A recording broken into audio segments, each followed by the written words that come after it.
किसान बाबू सिंह आत्महत्या मामले में अब एक नया मोड़ आ गया है।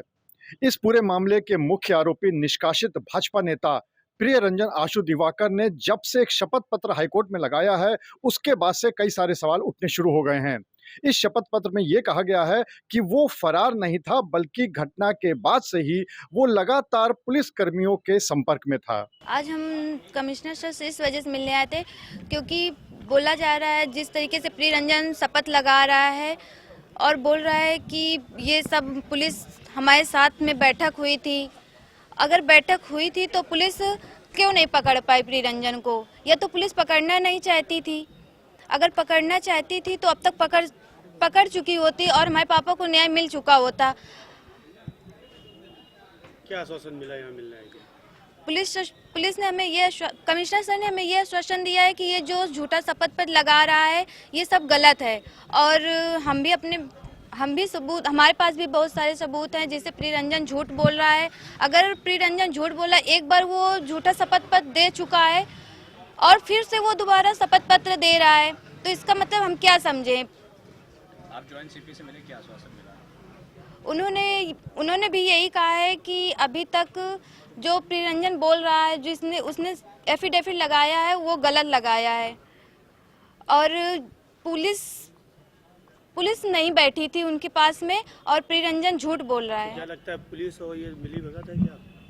कार्रवाई से संतुष्ट हैं आप?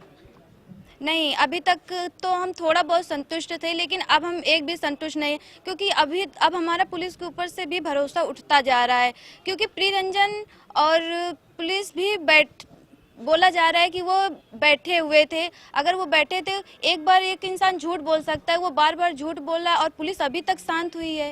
ये आशु दिवाकर ने एडिशनल एफिडेविट दाखिल किया हाई कोर्ट में, और माननीय उच्च न्यायालय ने हमसे उस पर उत्तर मांगा है। माननीय उच्च न्यायालय ने पैराग्राफ 6, 7, 8, 9, 10 और 11 के अगेंस्ट हमसे आंसर मांगा है और कहा है कि इस परिस्थिति स्पष्ट करें। अभियुक्त आशु दिवाकर ने उच्च न्यायालय में ये कहा है कि वह कहीं भागा हुआ नहीं था। उसका जो नॉन बेलेबल वारंट माननीय न्यायालय ने जारी किया वह हरीडली जारी किया गया है और 5 दिनों के भीतर जारी किया गया है, जबकि वह पुलिस को कोऑपरेट कर रहा था। और इस विषय में अभियुक्त ने यह बताया है कि जांच को एफआईआर दर्ज होने के रात से, यानी कि 10/11 की रात से वह कोऑपरेट कर रहा था, और इसके संबंध में उसने कॉन्टेक्ट डिटेल कुछ शो किए हैं, अपने स्क्रीनशॉट शो किए हैं। बेसिकली मोबाइल के व्हाट्सएप कॉलिंग के स्क्रीनशॉट दिए हैं, और उसने ये बताया है कि वो अधिकारियों से, एसीपी से और एसएचओ से बात कर रहा था, उन्हें विवेचना में सहयोग दे रहा था, और उनको पत्रावली भी उसने प्रस्तुत किए और दिखाए थे। ये उसने एफिडेविट के माध्यम से बताया है। हमने जो हमारी जांच है, हम जानते हैं कि प्रियरंजन आशु दिवाकर की पत्नी अनामिका प्रियरंजन 13 तारीख को पूछताछ उनसे हुई थी, 12 को भी पूछताछ हुई थी, 11 को भी पूछताछ हुई थी, और हम लोगों ने मैनुअल, फिजिकल सभी प्रकार के सर्विलांस भी फैमिली मेंबर्स के साथ रखे थे, ताकि प्रियरंजन आशु दिवाकर कहाँ है ये पता चल सके। तो वी आर वेरी क्लियर कि प्रियरंजन आशु दिवाकर ने फॉल्स जो फैक्ट है वो प्रोड्यूस किए हैं माननीय न्यायालय के सामने, और पहले भी सेशन न्यायालय के सामने प्रियरंजन आशु दिवाकर ने फॉल्स फैक्ट जो है प्रोड्यूस किए हैं। अगर आप देखेंगे तो सेशन न्यायालय में एडीजे महोदय के न्यायालय में इन्होंने बताया है कि वो रिजेंसी हॉस्पिटल में एडमिट थे, जबकि रिजेंसी हॉस्पिटल ने इन राइटिंग दिया है कि इस नाम का और उनके जो भी पिताजी का नाम है, जो भी डिटेल है, इस डिटेल का कोई भी व्यक्ति हॉस्पिटल में कभी भी इस समय अवधि में एडमिट नहीं रहा है। तो ये फॉल्स फैक्ट प्रोड्यूस कर रहा है, बेसिकली रॉन्ग फैक्ट्स, और माननीय न्यायालय को मिसगाइड करके रेमेडी लेने का प्रयास है।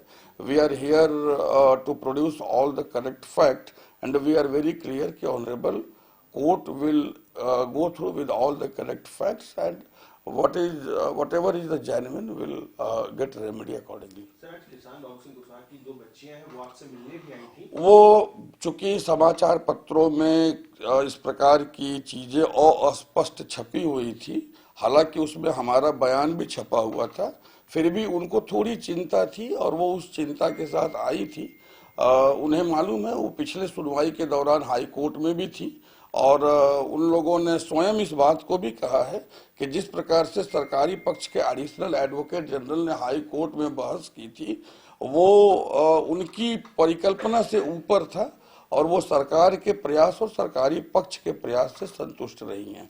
इस पूरे मामले में जहां एक तरफ पुलिस ये साफ तौर पे कह रही है कि वो किसी भी हालत में आशु दिवाकर को राहत नहीं लेने देंगे और इसके साथ ही साथ वो पूरी मुस्तैदी के साथ अपना पक्ष हाईकोर्ट के सामने रखेंगे, वहीं दूसरी तरफ जो बाबू सिंह का परिवार है उसका ये कहना है कि अभी तक तो उनको पुलिस पे भरोसा था, लेकिन अब जिस तरीके से शपथ पत्र आशु दिवाकर ने दाखिल किया हाईकोर्ट में, उसके बाद से अब वो पुलिस की पूरी कार्रवाई से पूरी तरह से संतुष्ट नजर नहीं आ रहे। कैमरामैन शारिक खान के साथ अनुराग अग्रवाल, टीवी 9 कानपुर।